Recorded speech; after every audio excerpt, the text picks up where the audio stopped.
Hello everyone and welcome back to the Underlords Pro Season 3 Grand Finals. I am TinMan354, joined here by Blue Sapphire. We're about to get into round 2 shortly, but man, we had a ridiculously exciting end of round 1. I hope we get more of that. Absolutely. I mean, like initially, obviously, everyone wants to talk about the rapier, Yeah, rapier on gyrocopter, right? So, just want to highlight a few things for those who missed it, unfortunately. So what happened was the gyrocopter got a rapier. A G Ryzen got a rapier on the gyrocopter, which meant that a lot of the lower HP units would get 1 or 2 shot, which was essentially what was happening. Versus Croak, who only got desperate measures to buff his attack damage by about 19.4%. And obviously, you can see the sort of offset there is that the Rapier does more. However, although Gyrocopter literally killed 3 things in 3 seconds, they were still unable to close that match out, and they actually dropped the Rapier, which meant Croak won that fight because now he had Rapier and Desperate Measures, which is yeah, and which then it was closed that all game over out. from there, getting both of those powerful tier 5 items, just compared to, essentially zero on the other end. Because they lost the Divine Rapier, was enough to swing it in favor of Croak there, and wow, that was that was probably the best comeback I think I've ever seen. Because do remember, early on in the game, Croak was dropped very low. Croak was like sub Yeah. 30 health around on round like 22 or 23, and I'm like, well, a couple more bad rounds and Croak could get eliminated here. Turns out he just kept on winning, got to round 40, and pulled off an absolutely amazing comeback. And that is what we like to see out of all of these top-notch, world-class players here in our grand finals. And I was a little bit skeptical with his decision to stick with the standard talent tree for a friendly fire Yep. Hopkin, but apparently in the end there, it clearly showed that it was the right choice, right? Obviously my concerns was that he would lose too quickly before his combo would rise, and luckily, I mean, good for him that he managed to stop the bleeding, and of course, as we saw, get that victory, snatch that victory from G Ryzen, who was also fairly close. And you don't. It takes two to make an amazing game like that. Certainly does. That was great. And if that's any indication, we're in for a treat. We've got 3 more rounds remaining here before we can finally crown a champion of Underlords Pro Season 3. And I'm hoping for a lot of diversity going forward. We saw a little bit of a preference towards, I'll say, like warriors and hunters, and I know that's kind of like a very broad category because there's a lot of warriors, there's a lot of hunters, but we didn't see any things like assassins in the lobby that I was really expecting to see a lot more of. We did see a little bit of mages. Somebody pivoted into mages near the end there, but definitely hoping to see in these future lobbies a little bit more of diversity in terms of both builds and in terms of underlords. We didn't see any in Essex, even though I think she's definitely still a part of the meta. Yes. And in the I believe in the Group A lobby, we did have an E6. So technically speaking, in the other lobbies, there are an E6 players. So it is not as in diverse. We haven't flipped to an Yeah, not, all Hopkin competition. But just for that lobby, there was no an E6. yeah, I think that lobby in a number of ways was a little bit not representative of the meta. Certainly not representative of the meta that I've been seeing on solo queue ladder games or in the duos tournament last night. There was a lot more diversity, a lot more build and underlord diversity, and even talent tree diversity. We saw almost everybody go for 1 or 2 different talent builds here, and I'm sure we'll see a bit more of that as we go forward. So maybe that game was a little bit of an outlier, but I'm really excited to see what the next group of players. Our next lobby here will actually feature everybody in our grand finals who finished either first or second in their previous lobby. So we will get G Ryslin Croak. and Croak back, as well as the other top 2 players from the other lobbies. So it should be a real treat to see the best of the best competing out, and we're going to be following this top lobby, whoever is the top players for the rest of the tournament. Yeah, and the previous lobby we watched was was an outlier in a few different ways. And in aside from that, right? There was I will say there was slight diversity. Of course, we saw someone who played brutes with their hunters. They got pretty far, unfortunately, not far enough. In the late game, we did see some players who doubled down on trying to get as many heartless on the board as possible. They unfortunately lost a 7th or 8th, I believe. Again, as you say, there were no assassins, there were no knight strategies. Yeah, especially because I think with so many people running hunters, that should have encouraged some assassin players, seeing, oh, there's a lot of people running these like 3 hunter builds. I can just grab a Slark or Phantom Assassin. They're going to jump in and just clean up the backline before they can really get anything done. Meanwhile, we saw a number of people still try to go for brutes, despite the fact that brutes, as we kind of discussed before, are a little bit weak to hunters, a little bit hard to get to that backline. And also, they're missing Doom, who is one of the more powerful brutes in the meta right now, because he is in jail for spoiling the ending to a novel, which obviously is a capital punishment right there.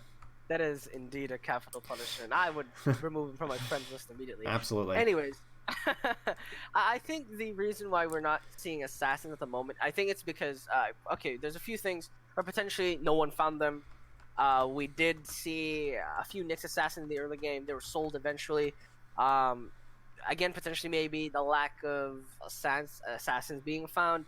Some players may be off-put by the fact that Weaver is missing, but I digress. I don't think Weaver is the main insect you want in there. It's Sand King, Broodmother, and Nyx Assassin. Absolutely. Yeah, I think Weaver's just a little bit lackluster. I mean, it does okay damage if you're running in a hunter's composition, and if you've got the insect bonus, obviously that's valuable. But I just generally think you're going to want to either run Weaver if you're running hunters, or Nyx Assassin if you're assassins, and then you just throw in the other 2 4-cost insects to really complete that alliance and get that insect bonus online, because it is so very powerful. It's both offensive and defensive. You get bonus damage from the insects. You get the chance of the opponents to miss their attacks, so it's a little bit of defensive benefit there.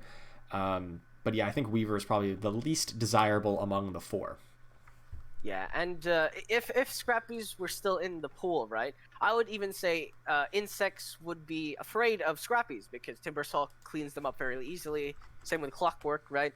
And those 2 together can clear some massive swarms of insects. And I feel like that's a bit of the rock paper scissors I kind of hope to see eventually, right? Is that some compositions just have units that are just inherently better against a specific alliance. Of course, we're gonna have to wait and see how it all turns out at this point. Obviously, the jail sort of limits what the players can do in terms of said mages, scrappies, and knights. For sure. But yeah, we can definitely still see assassins. Although in a more minor state at this point, warlocks are still definitely possible. We did see a warlock player, but did not dip into the double level 2 alliance. Rather, stuck to the 1 alliance buff. But yeah, there's potentially a lot of things we can still see. And I believe we did have a bunch of Faceless Voids, but no assassins. So that's kind of Faceless Void is just provides a really great defensive capability that's stun on the back line. Looks like we've got our lobby just about ready to go here. I see. Let me just do a quick count. Yep, we got all 8 ready to go. So we're gonna hop into the game here. And I think we see 7 Hobgons and 1 in Essex, so a little bit more diversity, even if it's not not fully there yet. Yeah, I don't think it's very fully there yet. I think it's because we're seeing our top 2s here, and I think it's just a coincidence. I think that a lot of these top 2s, like we could have potentially saw a 3rd place in E6, like we wouldn't know, right? Yeah. And at this point, it just looks like there was a top 2nd on E6, and I'm not quite sure if that's just unfortunate or otherwise. But we do see 4 assassin openers. So it's gonna be exciting to see. Yeah, we see 3 people on Nyx Assassin and 1 on Anti-Mage, and so we've got a pretty good lobby here. A lot of our winners in 2nd place from last game. So we've got G. Ryslin and Croak from the lobby we just saw, Sobaka and Nervin here, as well as Sizchu Divination, and MX and Chezzy. So nice, very powerful lobby. We see a couple very high-ranking Lord players. Obviously, G. Ryzen is rank 6 Lord, Croak 75, as well as a lot of other big bosses and some boss players as well. Yeah, absolutely. And a thing I wanted to note from previous game, I forgot to mention this, but Void Refresher's Orb did not work as intended. I don't think it did, right? He Chronosphered twice instantly, and that was a massive... Yeah, I didn't quite see that. If he is it instant, or was it like he cast and then got 50 mana and then like 1 or 2 autos again and he cast again? If that's the case, I mean, you'd get a little bit of overlap, but I'm not sure. I'd have to go back and watch that. But yeah, that may be a bug. It may not be working as intended. I do know that they had adjusted that cooldown. The Chrono Cube used to be a much lower cooldown, and they upped it up to 60 seconds once they realized exactly how powerful it was. So maybe there's some kind of error in coding that with Refresh Orb. At the moment, I think Faceless Void is coded just like Ravage is that once Refresher is popped, just Ravage again. And obviously that works for Tidehunter because he doesn't really have to aim. But with Chrono Cube, right, you have to stagger that. You cannot just Chrono Cube the moment you get that Refresher's Orb pop. That's essentially all that does is an extra second of Chrono Cube when potentially you could have instead of 4 seconds of Chrono Cube, 6, right? And that's definitely something hopefully is adjusted in the future. But we will probably not see a Refresher's Faceless Void anytime soon. Maybe Bracers, right? Bracers at least forces the Faceless Void to stagger those cubes. Yeah, definitely. But yeah, we'll see. That's a good point. Yeah, that might be the case where Braces of Desperation is actually better than Refresher Orb. Generally, people think of Refresher Orb as a strictly better version of Bracers of Desperation, but in specific cases like that where you don't want it to be overlapping, then yeah, it could make a whole lot of sense. I do want to highlight as well, right? Primordials is still in the pool, and it looks like Chezzy and Divination are considering to pick up Razor for that Primordial buff. And I haven't seen a Primordial build in a game in a while. In my games, at least, I haven't seen a Primordial build. So potentially, it's a little bit rough today with the jail. We've got Arcwarden out, who is a premier Primordial out. If it was something like Razor or Northfling out, then you might see more like 6 Primordial builds attempted. But we do see Arcwarden out, and that really limits the damage output of some Primordial builds. That being said, Razor did get a rather substantial buff. Razor now has double the damage on his ability from the latest balance patch. That's something we kind of glossed over because we didn't see anybody playing Razor in the past game, but that's a pretty substantial buff, and Razor's very legitimate in the early game now. Yeah, I believe it's sort of on par with the previous Razor, right, where his Q would just do quite a lot of damage, or not his Q, rather his ability. Yeah. It's just the plasma field went from 50 to 100, I believe, right? Yeah, so went from 50, 100, 150 at each of the 3 stars up to 1, 2, and 300. Yeah, so I believe that was his previous numbers before he was nerfed. So yeah, we're back on par to essentially his previous iterations, and now, as you mentioned, it does quite a lot of damage. Mathematically, you take a minimum of 100 and maximum 200 in the early game. In fact, at 1 star, right, and it just scales better further going forward. So we'll potentially see more of that. Unfortunately, I know there is still Razor on the board. I was gonna say Sobaka sold his Razor, but it looks like Chezzy will be holding on to those again. Maybe considering to go into a dip into mages and then potentially full transition later. But yeah, we will see. So I see, as we're looking at Divination here, they have the best named item in the game, at least, the Celebratory Murder Gong. And I was kind of curious, I've gone up and down with this item. I've liked it a whole lot early on. I thought, oh, this is great. You generate a lot of extra hype for your Underlord. And then I kind of got a little bit low on it, thinking, you generate hype pretty fast anyway. And, what are the odds you actually get that kill soon enough? And I'm kind of curious what you think about this item right now, other than its obviously perfect name. Well, yeah. So first and foremost, right, Celebratory Murder Gong early game just means you get that supercharge faster, or that boon. I believe it's called the Martyr's Boon for an E6 faster. Martyr's Boon, yeah. So to get that kill faster, and the thing with that though is that you have to put that on your hyper carry, and then you have to consider what you want on your hyper carry. Do you want more damage, or do you want them to inherently, give you more hype? And that's sort of the dilemma you're gonna have to go on, right? And late game, it feels really bad if you have to put that War Gong on your hyper carry. I see what you're saying. I see where you're going with this. A hyper carry generates hype for your Underlord. Yeah, that's the definition of hyper carry, right? Yeah, exactly. Right, exactly. Perfect. You read my mind. But the problem is, I feel like the Murder Gong's ability is just too limiting, because the people who get kills are usually the ones you want a damage item on. So you have to kind of think about that. Think about what you want.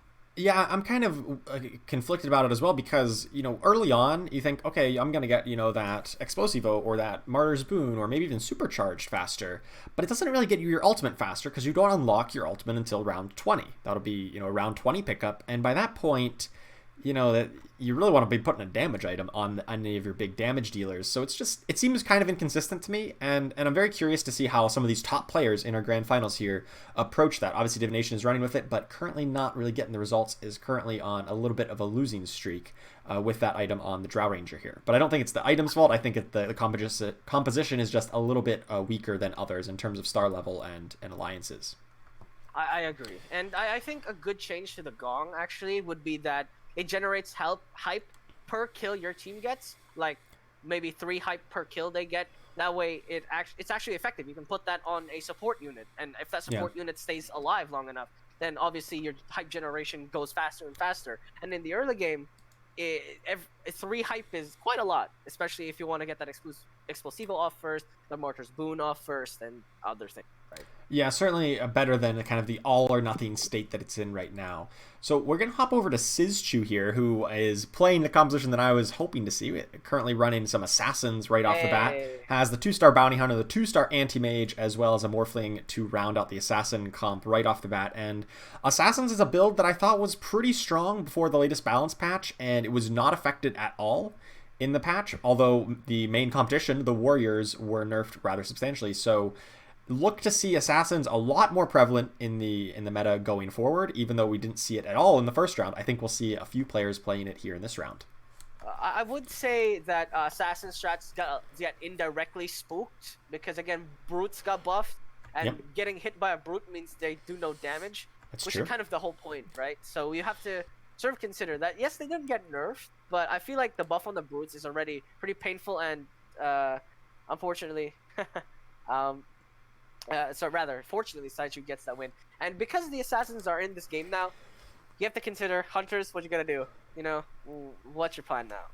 Right? Because you have to think about what you essentially have to look out for. There's the odds of facing the Assassins are currently 2 out of 7. Mm-hmm. Is your composition ready to fight the Assassin? Yeah, we currently see just MX running the Hunter buff, while we see Sobaka and Saichu here with the Assassin bonus, and everyone else is kind of in between. They're very flexible. They have the Heartless bonus, which is just generically useful at all points in the game, but the other players really haven't committed one direction or another. Perhaps Divination is looking towards Brutes, already has the Lifestealer, the Treant, and some Axes on the bench, but still very open and should get a lot of good diversity in this game. Croak does have the Venomancer Hyper Carry with that Savage buff, so perfectly positioned. If you look at that Viper's positioning, Venomancer positioning, he will get supercharged first no matter what. But there it is. There's the supercharge. There it is, and it's gonna push forward here. We will see if that will be enough because all of the other units have gone down. He gets hexed, and that might be the end. Unless the Venomancer comes back, and Venomancer doing so much damage, he gets hit with Explosivo, but it doesn't look like he really cares. On Fire will not be enough. Supercharge is still there, and Venomancer will carry him to victory here. Just barely. That Venomancer survived at exactly 1 health, but you know what they say? Not even close, baby. That is an easy win. Getting that win at a 1 health Venomancer. Not even remotely close. Not even close. I completely agree. Unfortunately, Explosivo, the on fire debuff was not on Venomancer long enough to kill him off. And as you see, supercharged Venomancers, even in that early game, even when the Gloves of Haste is on the Bat Rider, he does a lot, especially since he goes to, I believe, 1.5 attack speed. Yeah, definitely. That Venomancer attacks very fast, racks up that Savage bonus, getting 3 damage per auto, and then later on, if you can get up to 4 Savages, doubles again, and there's some pretty great late game Savages. You don't have the Enchantress, which definitely hurts the early game of Savages a little bit, but if you can get a Lone Druid, pair it with something like a Treant or an Io, and then grab a Bristleback or a Sand King for some more CC or sustained damage, I think Savages are totally a legitimate strategy to go 4 or 6 Savages into the late game now that Hobgin and his Supercharge pairs so incredibly well with the Savage buff.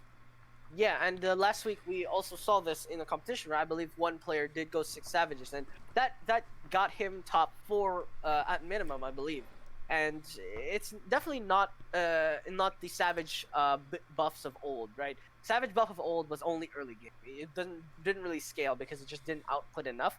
But now with the new Savage buff, where the attack damage goes up quite significantly, it's quite it scales very well, and a unit like Venomancer becomes your hyper carry in those sort of compositions. And in fact, all of the units in Savages, albeit aside from Enchantress, do a lot in the late game.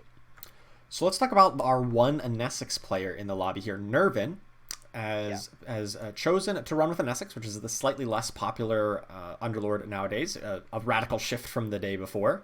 Yet they've gone for Brill Bruiser of all things for the first talent, which in this fight right now is not doing a whole lot of work until somebody finally moved next to an Essex. I just want to point out that the Brill Bruiser is Brill Bruiser took damage from Explosivo, but also didn't actually protect the Nisix. The Nisix still took Explosivo damage, so just another reason why players don't really opt for Brill Bruiser very often anymore is because even though I think the Brill Bruiser is bugged actually a little bit, because that Drow, if you notice, actually cleaved through the Brill Bruiser to a Nisix, which makes no sense because the Brill Bruiser is actually supposed to it should be blocking range attacks. Yeah, it should be blocking that, but unfortunately it's literally all it's doing is taking the damage from the projectile rather than actually deflecting it. And yeah, this is why it is a little odd. I do enjoy playing with Brill Bruiser if you're running a composition that doesn't have a lot of other frontline, like say you're running Assassins or something that, maybe doesn't have that warrior buff, that tanky frontlining, and you kind of use a Essex along with whoever you do have. Maybe that's an Insect or two or something like an Alchemist, and then you kind of use an Essex as a complementary frontline while your Assassins do the work. But if you're running a warrior composition, as we see Nervin has right now, 3 warriors, your Brill Bruiser, hopefully they don't punch through your warriors all that quickly, and the Brill Bruiser is just a little bit lacking for a good portion of the fight. Yeah, I mean, on the positive note, right, at least the Brill Bruiser bashes somewhat, so that I guess that's kind of a positive you can take a look at here, is that he does bash, but again, the projectiles are just not deflected, and the Brill Bruiser doesn't survive long enough to really do anything else. And as we can see here, supercharges on the trolls means that Sobaka will secure this victory. And Nervin, I personally don't think an E6 is bad, but I don't think Brill Bruiser was the way to go this game. Yeah, I'm not sure. We'll have to see how this develops. Of course, the early game, the first 15 rounds, it's hard to predict anything out of that. Remember, we saw Croak last game drop into like 40 life by this point, and still came back to win the whole game. Right. So. Anything can still happen from this point, so despite maybe not being on a massive win streak this early on is not an indictment of the Underlord by any means, or the player or the build. There's still plenty of game left. Let's hop over to Sobaka here, who is on a pretty good win streak, and we just saw them take down the win. Is running a 3 assassin plus a troll combo, as well as an axe with a blade or axe with a chainmail in the front line. I think this troll and this axe is just here to buy time, right? And temporarily give attack speed to the assassins. I'm quite sure that he will transition into the 6th assassin later into the game. Yeah, it certainly looks like that with the 2 Slarks on the bench, who's one of, if not the best assassin in the game. Actually, something that he could potentially be thinking of is stealing all of the brutes, so that ironically he will be able to defend himself against assassins while also dishing out assassin damage. Now that is interesting. Running a brute and assassin builds, you kind of are playing rock and paper in your same build. Yeah, exactly. You protect yourself from scissors and any other opposing rock, and it's kind of an interesting concept to think about, right? Because there is literally enough brutes and enough assassins to just match that together. But then you have to consider they want insects as well, so maybe not so much the brutes. Looking like they're ditching away moving away from the tree and away from the warriors, and is holding on to Slark, the good assassin, as well as an alchemist who might be thinking, well, that doesn't really have direct synergy with many assassins other than maybe Scrappy and Bounty Hunter, but we don't even see a Bounty Hunter picked up yet. I think that the whole point of Alchemist is the armor shred. That armor shred on acid spray just amplifies your physical damage from the assassins, and since they're mostly physical, that's a very valuable buff indeed. I agree. The Alchemist is here to become a better Heartless buff. Ironically, literally a better Heartless buff. After the nerf to Heartless, certainly. Yeah. And so I'm kind of gonna we're probably gonna see that Alchemist gonna put down the next level. And yeah, as you mentioned, like he'd rather have the classic insect elusive assassin build rather than to try something cheeky with the brutes. Obviously, speaking of brutes, divination already pocketing into that sort of area. Of course, still looking for that axe. Unfortunately, didn't find any. But once he gets 4 brutes, he will be fine against assassins because, as we mentioned, assassins don't fare well when they do no damage. That is very true. We did see Sobaka complete the win streak there, so very good positioning in terms of the lobby, in terms of goal total for Sobaka right now. As we get to round 15, the creep round, we see people picking up some talents, doing a little bit of a rearranging in order to beat up on these wolves.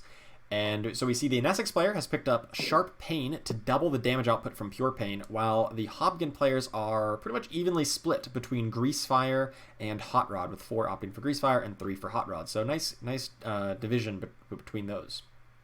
Yeah, with the addition to Lethal Fire, you can kind of see that when players have finally given Hobgen a chance, he has a lot of diversity, like genuinely a lot of diversity, and I think.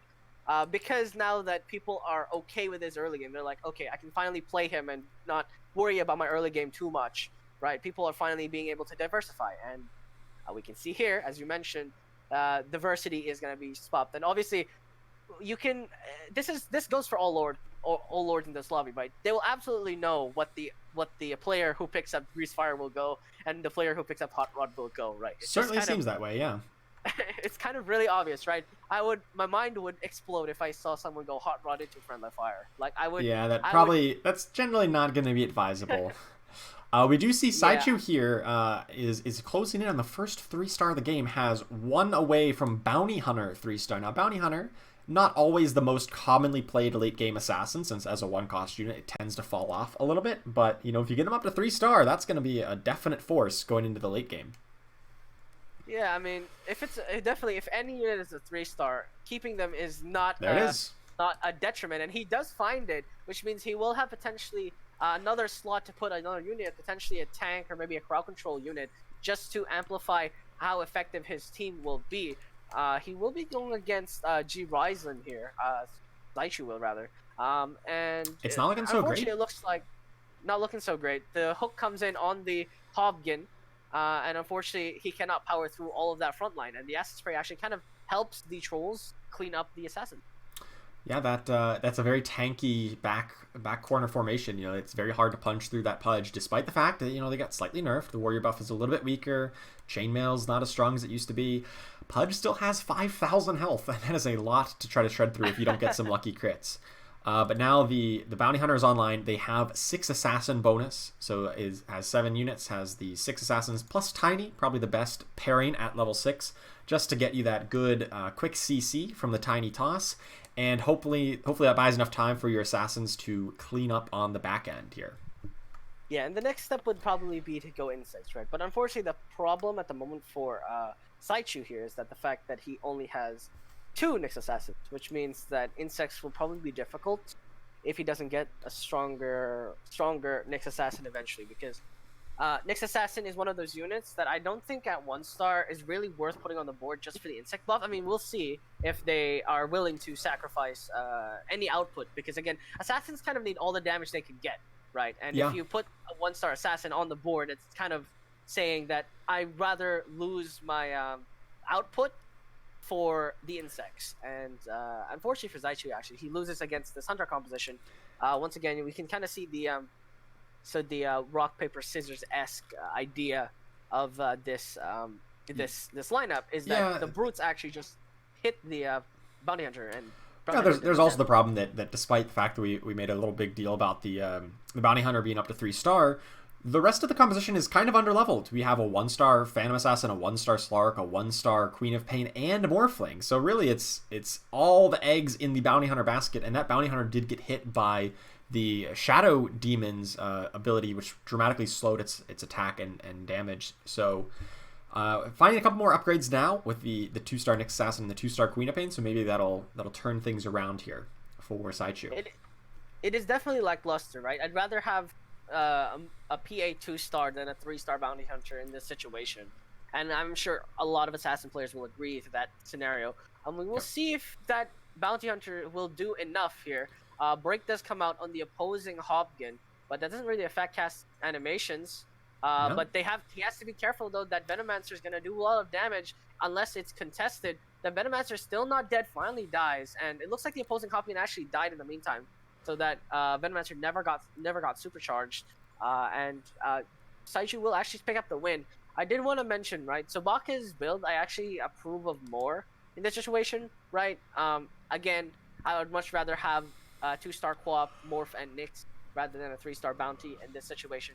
And that Yeah, sort of shows with his position in the game. Certainly, it's a bit more evenly spread out. The power is a little bit better distributed. We do see Saichu is still at level 7 along with Chezi, whereas everybody else in the lobby, the other remaining 6 players, have opted to level up to 8 pretty quickly just to get that higher odds of finding those important tier 4 and tier 5 units. Whereas Saichu and, well, I guess Chezi is just leveled to 8, but they kind of want to stay a little bit lower level, get a little bit better odds on the lower cost units, trying to get those up to 2 and 3-star before making the plunge to you reduce those odds and trade in those unit odds to get the higher tiers, but if you're trying to 3-star, you don't necessarily want to get those higher odds just yet. We're actually sort of... Oh, we have a mirror match at the moment here, Sobaka and Saichu. I'll hold that thought for the moment, as we will see which assassin composition does some more. But the important part here to consider is the fact that Hoblin managed to get Explosivo off, meanwhile the opposing Hoblin did not. But it looks like Saichu, unfortunately, does not have better assassins. Of course, Sobaka having just better assassins in general, Templar Assassin already on the board for him, means that he will secure this victory. And also, Axe is actually a very good stun for assassins, and TA just shields that.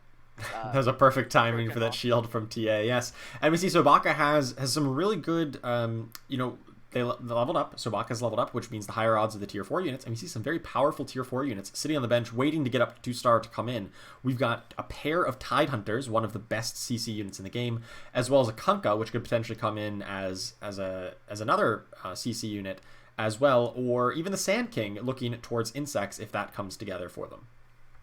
I did want to highlight, right, that there was this situation. We're kind of slowly seeing a rock paper scissors situation here.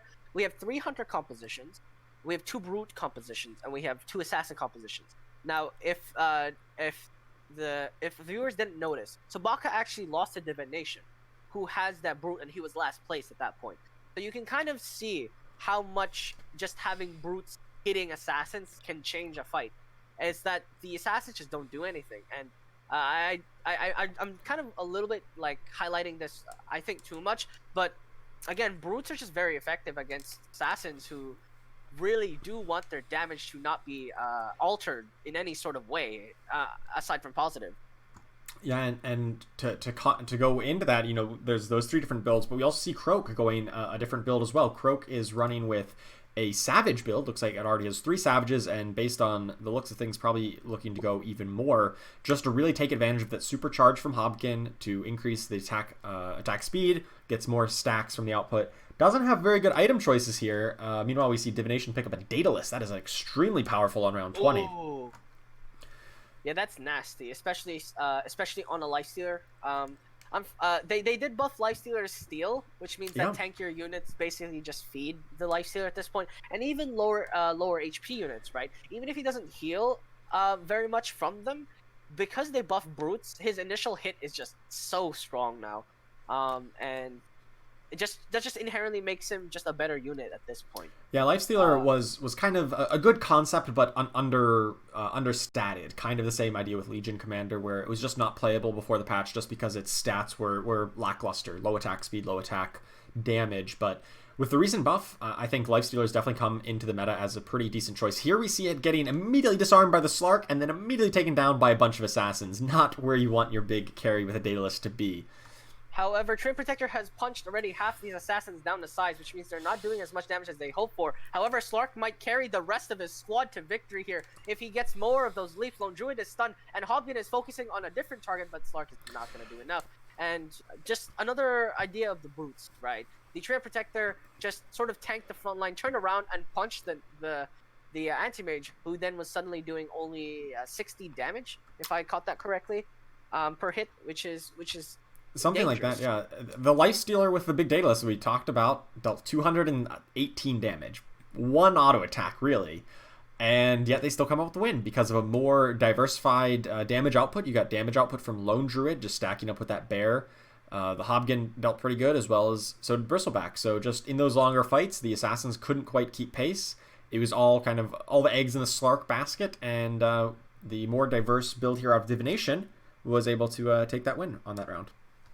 Yeah, and I just want to point out a fun fact for everybody at home. If you can test this in freestyle as well, by the way. But if you have a Lifestealer in your team, at least 2-star, you will win against Roshan no matter what. And this is because Lifestealer literally heals to full every time he hits Roshan. So Roshan cannot kill him. I did not know That is that. just a fact. Well, to be fair, I've never faced Roshan, so... Yeah, so I tested this out. Lifestealer can literally win against 3 Roshans hitting him at once because he just heals to full. And they cannot kill him fast enough. That is absolutely absurd. Yeah, that is just fact. So if you have a Lifestealer, you will win against Roshan no matter what. That's just a tidbit for everybody there. I doubt we will ever see Roshan, but just bear in mind, if you have a Lifestealer, you're gonna win, guaranteed. Wow. So on this game, I don't know if we're going to get to Roshan this game, but we do see a couple of players doing really well for themselves. Sobaka still at 79 life. This Assassin build, it looks like they have transitioned into the Insect build as we kind of thought they may. There's a 2-star Tidehunter on the bench, which is something I never thought I would say in my life. But there is a 2-star Tidehunter on the bench. Opting for the Insect buff instead, which is a very powerful buff, so understandable why. But you got to think they want to use this gold from this win streak that they have piling up to quickly level up again and put that Tidehunter in, because that's going to be a massive buff to their board. I would think Sobaka is a little bit frustrated here. He is not finding that Phantom Assassin, which would complete his elusive buff, and then would basically just fully complete his composition. Of course, the Insect buff is already inherently very solid here. He is going against, I believe, Chezzy here with a Hunter's composition, and you can see all the Knights actually falling apart. The Acid Spray doing so much to buy these Hunters some time. The Assassin jumps straight into it, but it will jump straight into his death. The Insects might actually carry him here, but the Insects, the Acid Spray actually instantly killing them off. It's like a ward. Get away from me, foul demons, they say, as that Acid Spray actually just nullifies their effect. The Insects did so very little because Insects are basically hard countered by Alchemist. There's some other units that do very well against the Insects. Somebody like Bristleback who can do lots of AoE consistently, but Alchemist is one of the best counters against the Insect build just because those Insects just walk in and just instantly die. They do respawn, but they respawn slowly and they walk back and they die again. So, obviously getting punished here for not going with a more consistently powerful Tidehunter, opting for the Insect build, which has some counters out there, whereas Tidehunter, wouldn't be countered in quite the same way. Yeah, I think we discussed about this earlier, right? How Scrappies actually are very good against Insects. There's just a lot of units in their composition that just say, okay, Insects bye, right? That's just kind of what they do, and Alchemist is one of them. Yeah. Acid Spray completely wards off these evil insect demons, and unfortunately, for Sobaka, he fights the wrong person at the wrong time, and it might be the same case here because he's against Brutes again. The other player who has Alchemist, there's only 2 Alchemists in the game, and they faced him in back-to-back rounds, so we'll have to see if that cripples them just the same way without the Insects to really carry them. But it looks like most of the Insects are out of the Acid Spray. The Insects are on this Mirana just taking her down from the back line. Oh no, but it's not going to matter, unfortunately, because now the Acid Spray is in the center of the board on the Hobgen and the Broodmother, and again, the Acid Spray positioning, but the first Acid Spray positioning was unfortunate because it only affected the backline and not actually on top of his composition. But now, but that second one, of course, just warded off every other insect, which is kind of unfortunate for Sobaka, and he might be kicking himself keeping that Tidehunter on the bench. Yeah, it's been 2 rounds, definitely been punished both these rounds. I mean, you got to think this is round 24, so they're about to hit a creep round, get a little bit of a respite there, and then it's generally considered like an optimal timing to level up right after a creep round. That's when your experience is a natural multiple of 5. So you got to imagine that they're probably looking to level up right after this and then put that Tidehunter in and kind of get the best of both worlds. But still a little concerned with some of these 1-star units still on the board. The 1-star of Sand King, Broodmother, and Templar Assassin not quite pulling it down at this moment. Okay, we didn't mention this, but Chezzy actually went a Grease Fire into Let's Go Crazy. And I am baffled. I am absolutely baffled. What is this? I guess he wants Let's Go Crazy faster, but Let's Go Crazy is just supercharged Hobgen. Yeah. It's interesting. Like I said, typically you see the opposite combination, right? If you want to go Let's Go Crazy, then you generally want to pick up Hot Rod to just, further amplify and double down on that ability. But, maybe there's some argument to getting that out a little bit quicker and just spreading that fire debuff around, especially if you already have a tanky frontline and they are running a Hunter build here with the Heartless bonus. So you do want to, if you have a Heartless bonus, you generally are going to prefer the Let's Go Crazy just because it's going to increase the auto attack damage, the physical damage output. So you want that more attack damage from the Hobgen. But you're right, it is a little unusual that we have not seen that yet. Most other players opt into the paired talents. I mean, I don't hate it. It's just so unusual to me because Grease Fire, right? That basically means you want Explosivo to give you hype as fast as possible to get to that ultimate. But then what Let's Go Crazy does is just supercharges Hobgen. And the reason why people go Hot Rod into Let's Go Crazy is that way it doubles up super hard. But at this point, it's just Grease Fire. I mean, sure, it's working so far. He is second place, only behind Sobaka, which at the moment has been on a losing streak. So you can't really judge him too much. If it's working, it's working.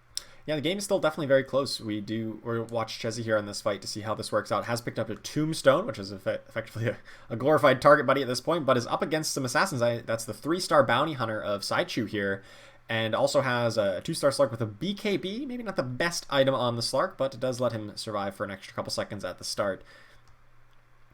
I want to highlight, though, Hobgen lost half of his damage from that Slark auto-attacking him, so even if he went Let's Go Crazy, he wouldn't do the most damage, but it doesn't look like it will matter at this point because all of the assassins are already dead, and the insect buff for Saichu still doesn't exist, so it's quite unfortunate. Oh, sorry. Chezzy did not go Let's Go Crazy. That was friendly fire. And actually, in fact, the opposing Hobgen is still alive. I did not notice that. And Broodmother, Let's Go Crazy, still... oh, it's so close. I don't know who wins this. I think the Explosivo wins it. Is it a tie? Tell me it's a tie. They're both going to die here. It's a draw. Wow, talk about a nice and close fight. Fighting it down to a draw. I mean, if you're Saichu, you got to feel okay with that. You're already pretty low on life. You will take a draw. Chezzy probably feels like, that's something you could have won with maybe just a little bit better luck and continue to push the lead. But Chezzy is now in first place after Sobaka takes a big hit and drops him down. So still a very close game across the board. First place at 53, second place at 52. And that's, it's anybody's game still at this point. I think we've been saying that a lot. These games have been very close. Sobaka at the moment, I think I'm very concerned, right? Because he's been losing every round. He took 9 damage last round. This is... Yep. He has to stop the bleeding somehow. And unfortunately, I'm not quite sure how he kind of stops the bleeding at this point. He will be against Divination, who has a Hunter composition. We will see if his Hunters do enough. But he also has to face the Brutes here. There is no Alchemist in this composition, but the front line is still alive for the opposing player. Divination still has all of his front line existing. Actually, Drow finally dies. Troll Warlord. The collapse of the backline finally here. Slark still exists, but Let's Go Crazy is active on the Hobgen. He gets disarmed for a split second. Lone Druid finally goes down, and it looks like Hobgen will not be able to carry that because he got disarmed, unfortunately. And that was a close fight. So Baka definitely could have gone either way. Barely got that one out. I gotta say one thing about Assassins, and I'm a big fan of Assassin builds, and one of the most important part of Assassin's builds is really good items. You especially want Mask of Madness. It's probably the best single item in the game for Assassins, or Refresher Orbs or things like that to let your CCs go off once or twice again. But here we see pretty bad items for Sobaka. We've got Triple Octarine Essence, which in some builds, Triple Octarine is great. Here, it leaves a little bit to be desired, certainly compared to some other options at Tier 3. Not that it's a terrible item. It's on some decent units to use it, but you gotta feel like there should have been some better options throughout the game, and that's definitely holding them back a little bit. He must be wishing he was a Magus. He is currently his items do not. If I looked at those items and I said, if you told me you were playing Assassins, there's something wrong with you. There is nothing. Yeah, certainly. These items have any cohesion.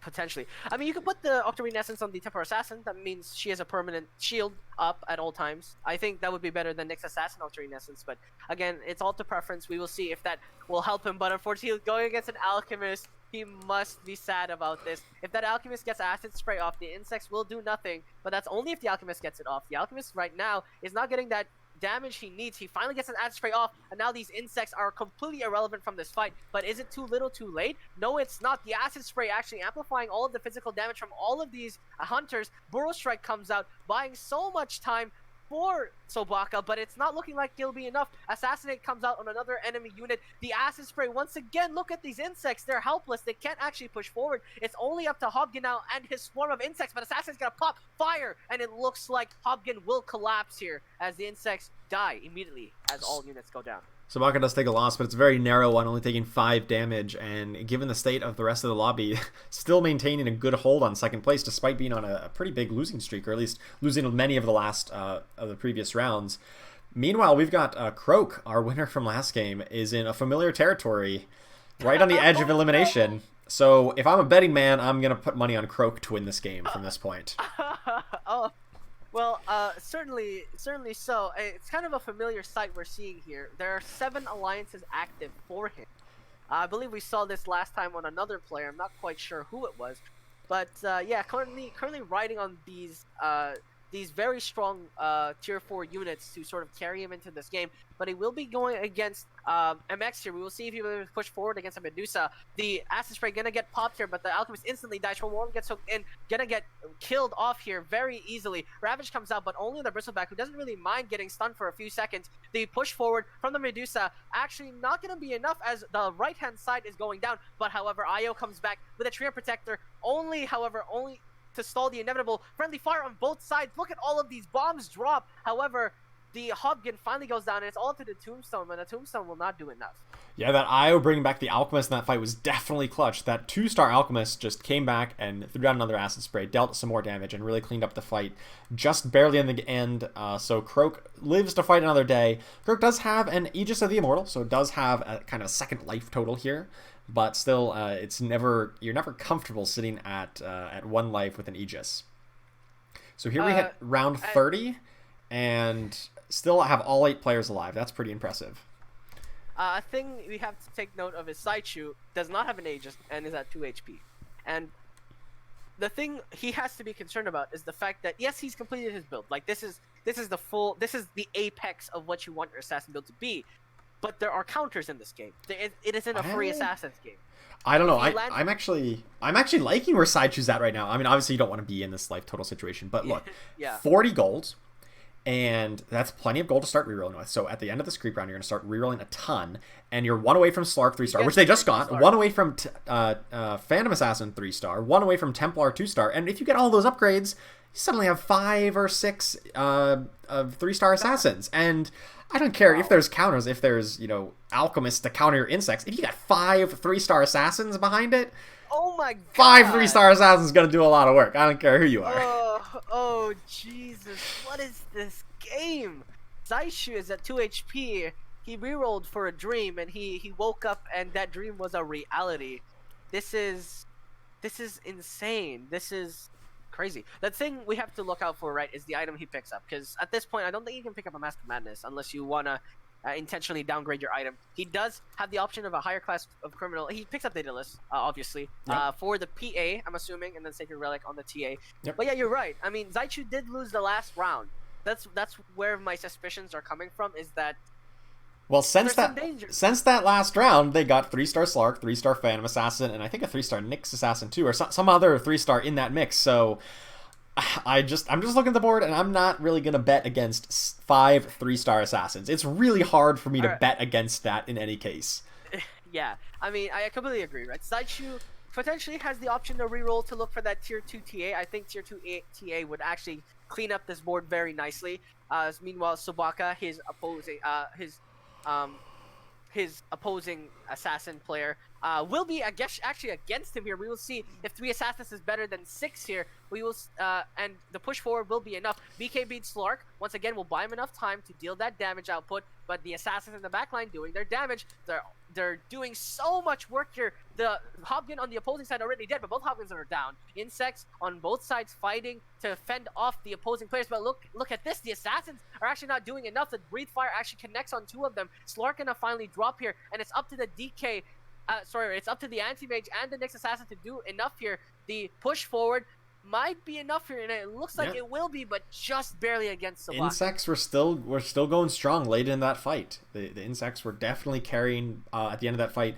Definitely Slark is being held back by a lack of Mask of Madness. He had no healing. Did get initial survivability off, but then as soon as people started focusing on that Slark, he went down real quick. So, wow, we are in for a nail-biter of a game. We have all 8 players still alive on round 32. And it really is anybody's game. Like, I would not be surprised to see Saichu or Croak here, either of those two at the bottom of the table, win the whole thing, because it's just so incredibly close. We do see Saichu has leveled up to level 9 to put in that 1-star Tidehunter. Obviously with the hope of completing that 2-star Tidehunter soon, as well as trying to complete a Sand King and Templar Assassin to 2-star. And then that would pretty much be the final form of this build. There's not much more you can do after that point.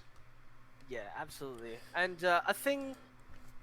yeah, we will see if Chezzy is able to fend off these assassins here. One of his alchemist actually instantly dies without acid spray, so that's just a big disaster. Explosivo lands on 5 units, which means they're all silenced. Ravage comes out, but it will not be enough. That's only a 1-star Ravage, and you see the push forward from the assassins. It looks like all of the hunters are collapsing at the seams. It's only the Hobgoblin left, and he has to fight 6 assassins who are all still standing. That's a huge chunk of damage. 19! Chezzy takes 19 there, while Croak unfortunately was eliminated, taking 18 from G-Rise, and I guess Croak had lost his Aegis previously.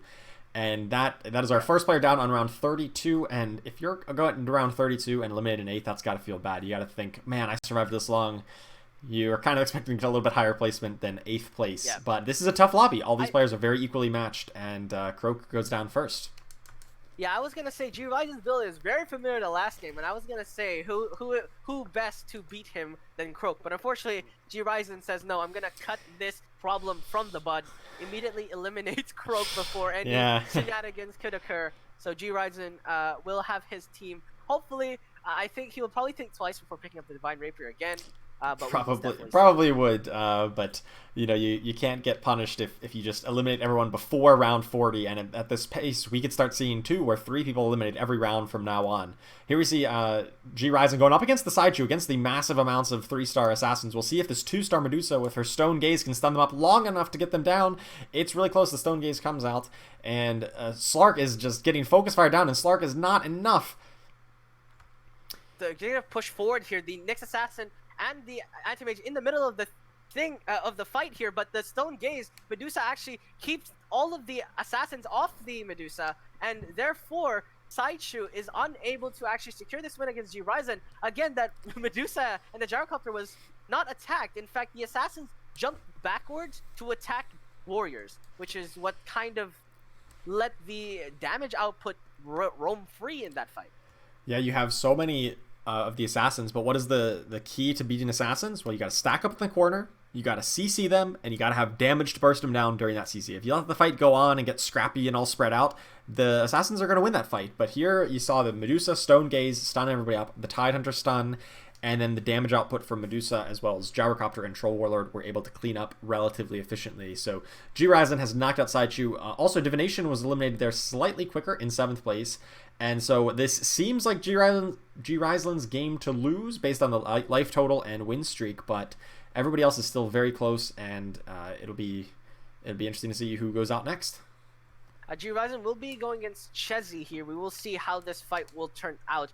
There is actually, my game is a bit bugged. I can't really see the fight here. It looks like there will be a call down. Oh, I can't take my lead for me because I can't. Okay, yes. So multiple calldowns coming down from G-Risen, and Medusa is pretty much untouched on the backline. So is Troll Warlord, and it seems like G-Risen is going to be running right over Chezzy. The opposing Hobgoblin has Let's Go Crazy, but it is not going to be enough. It is up against multiple targets, or is it? The Medusa is down. The troll or the Hobgoblin refuses to die. That damage reduction is just barely surviving, and Hobgoblin is like 1v5ing. It is up now to the Gyrocopter, who is constantly silenced from the armor, the molten armor, and it just dies. That Hobgoblin just 1v5'd. I thought it was an easy win for G-Risen there, but no, Hobgoblin has the ability to just take it all down. Was basically unkillable between the Fire Break ability, molten armor, and Keep It Secret, just combining to make him so incredibly difficult to take down at the end of that fight. I actually, my Underlords fixed itself just as I saw Hobgoblin start 1v3, and I was like, okay, Hobgoblин's dead, and then he started killing all of them off, And I just started laughing because this is what I was talking about at all times, right? People call me crazy. Hobgin is a hard carry. He is one of your hard carry units, and my point is just proven there. Hobgin literally 1v3s 3 units by himself and is able to get that on top. He is an underlord, indeed, right? And certainly, we said Hobbigan was always kind of the better late game underlord compared to an Essex. We still see an Essex in the game with Nervin rocking an Essex at least to a 5th place finish, but Hobbigan really showed how incredibly dominant he can be in this very late game scenario, just refusing to die with the combination of his talents that you unlock at this point.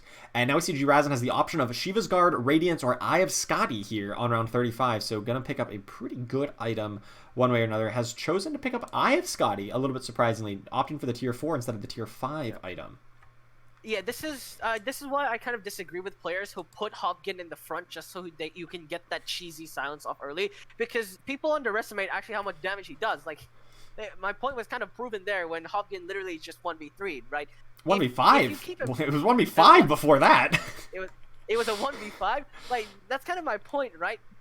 Hobgin, you should really keep him safe. He's not a Nisix.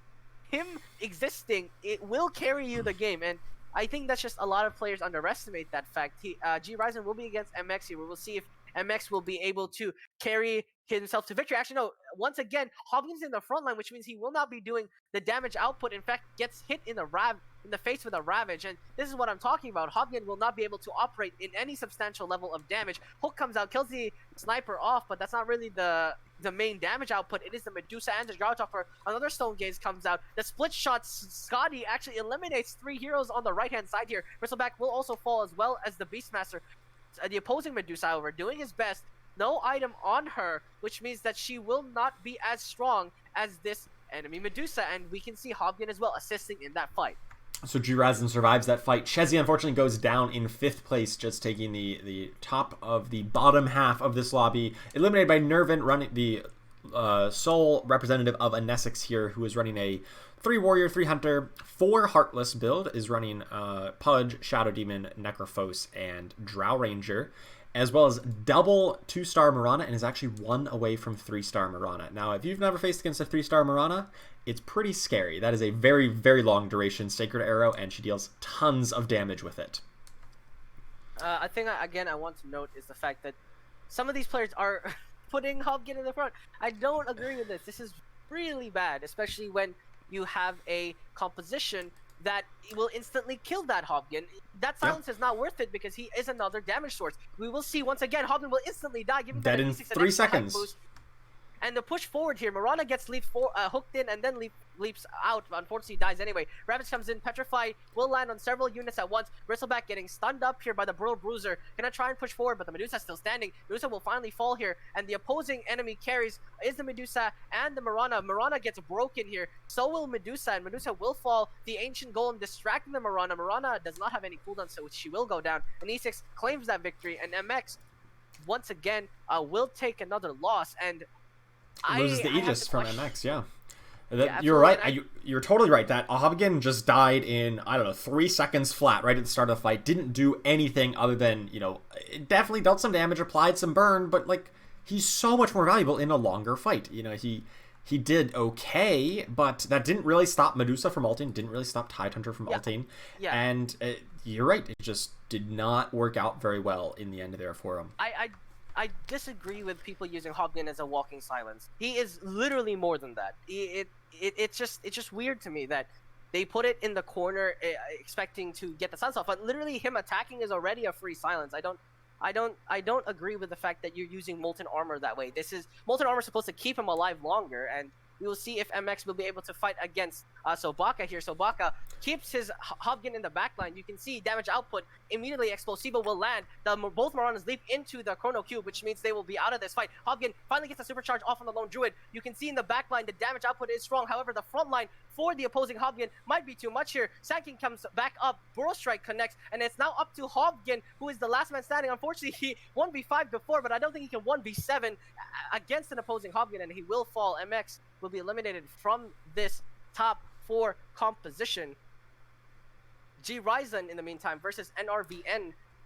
will take that win. And unfortunately for Nervin, fortunately, he will stay in this. The positioning that we just saw out of G. Riesland and G. Riesland's Hobgen won that fight. Hobgen was slightly offset back from the line. It was still able to silence the opposing frontlining Tidehunter and still got to survive throughout the entire fight. That Tidehunter did eventually cast at the very end, right before it died. Unlucky for that, but the Hobgen in that, like, close to the front, it's not just thrown out there front to just get focus fire down. It's close enough to get maybe 1 or 2 attackers onto it, but also still silence their frontliners. That is a more ideal placement because he does thrive in those long fights. And if you just put him right up front, the hunters are just going to focus fire it down. It's going to get 3 seconds of silence, and then if you don't kill anything in that 3 seconds, you're going to die.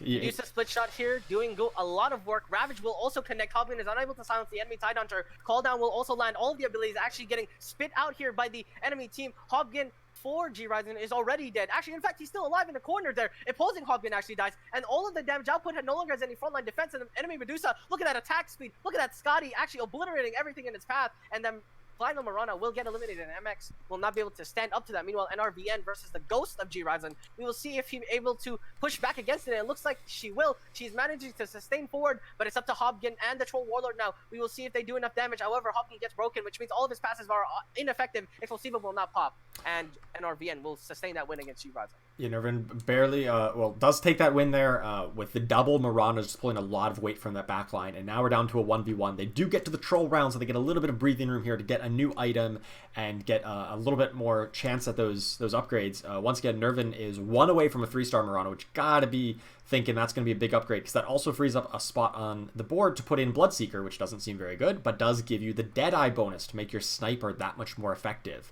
just in picking off the targets 1 by 1 really quick at the start of the fight. I think some people who doubted an E6 after those nerfs might be questioning that, because again, an E6 is still good. She's still useful, and we can clearly see here, Nervin, yes, a bit rocky start, but now he is top 2 and beating not roughly, but 6 other Hobgen players, and it's kudos to him as a good player, but also it just kind of proves that an E6 isn't a bad Underlord by any means.